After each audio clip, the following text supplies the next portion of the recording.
Hey, it's Klaus here with another quick tip episode of the e-commerce coffee break. Today I want to talk about SEO and your Shopify store. Now, obviously SEO is a huge topic and I don't want to go into details and every little nitty-gritty part of SEO, but three things that I see quite often on stores and that a lot of store owners do not really think of. First of all, thin content. Does that mean? Thin content basically is a product page where you only have the bare minimum on text. So a lot of stores I see, they have only some features there. That's most likely a bullet pointed list. And that's about it, what they have on content on the side. Now, SEO basically today is content marketing, or vice versa. Content marketing is SEO.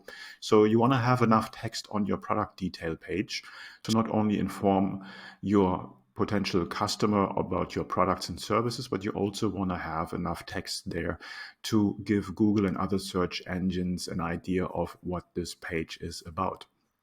So instead of having just very little text on your product detail page, I would always recommend to have at least 300 to 500 words on there where you go into the benefits, really put in some work into copywriting to give good information to your customer, and then also include the keywords that you want to rank for this specific product or service. Avoid keyword stuffing, so don't repeat the same keyword all over again, but use different variations of a keyword.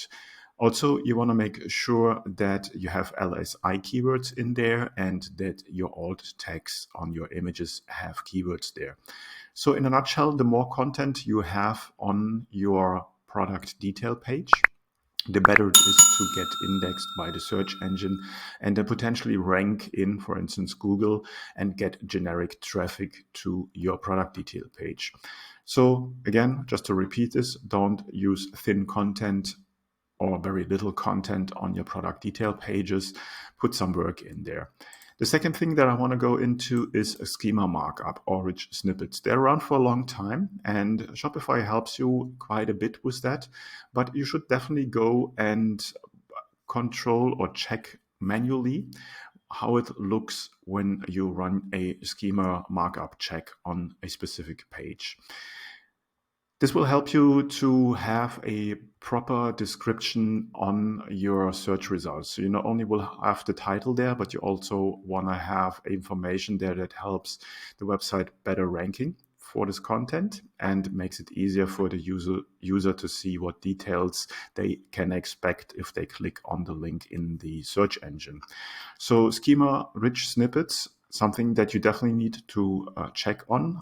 One resource to find out how your structured data, how your rich snippets work is on schema.org. Go there. There's a couple of schema or structured data checkers out there where you can online, you just put in your URL and then see what comes out.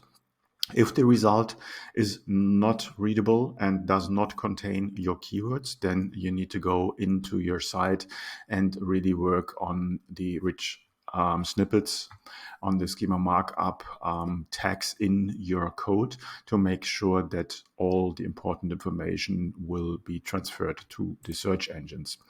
Now, lastly, I want to talk about data feeds. Data feeds are basically the connection between your Shopify store and the search engines when it comes, for instance, to Google Shopping. Data feeds automatically synchronize and transfer with an API the data of the product pages. So as said, that can go into Google Shopping, that can go in Facebook dynamic product ads, and so on and so forth. So a data feed can be thought in a simple way of delivering structured data from one system to another. So you want to make sure that the data that you're transferring there, A, is correct, and B is in the right order, that the data feed will arrive on the other side in a way that the search engine can process that. Now, there is a problem because different search engines process different data feeds differently. So you might be in a situation where you have a data feed that goes into Google Merchant Center and then go to Google Shopping and works quite well. But you want to have the same data feed also working, for instance, with Walmart's data feed or with eBay's file exchange data feed, Amazon data feed, Facebook data feed, and so on and so forth. So, and they have different formats. So that makes the whole thing a little bit more complicated. You can then either use a data feed app for Shopify that sort of converts the Shopify data into the right format for the for Facebook or for Google or for Bing, or you can use data feed service providers. There's a few out them. There is godatafeed.com, there is feedonomics.com, there is datafeedwatch.com, and they basically will help you to prepare the data in the right way for each of these distributors. I said Google, Bing, Facebook, and so on and so forth.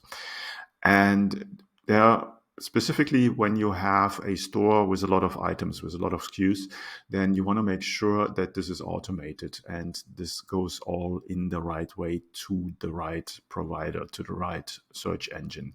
So therefore, data feeds is a bit of a complicated topic. Again, you can start with simple data feed apps that you will find in your Shopify store. If you have a bigger store or you have more volume or you change your products quite often, then I would recommend to go for a data feed service provider.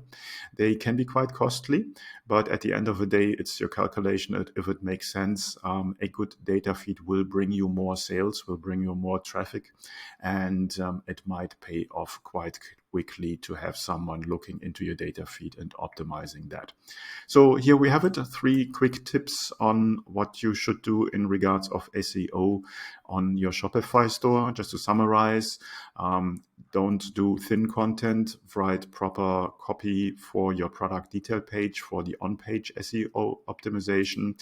Then secondly, look into your structured data, into your schema markup and rich snippets if they are working in the right way. And then finally, look into your data feeds and see if they sync in the proper way with the appropriate service provider. So I hope that makes sense. If you want to learn more about SEO and your Shopify store, then please feel free to reach out. I'm always happy to help there. And other than that, I see, listen, and hear you in the next e-commerce coffee break. Have a good day. Hey, Klaus here. Before you leave, I have a question for you. Are you a Shopify store owner and you're feeling stuck, overwhelmed, and not sure what to do next to grow your business? Do you struggle to convert traffic into sales and turn website visitors into buyers? Do you want to have direct access to a mentor who can assist you with your store, your strategy, offer, marketing, sales, and anything else you might need in your business?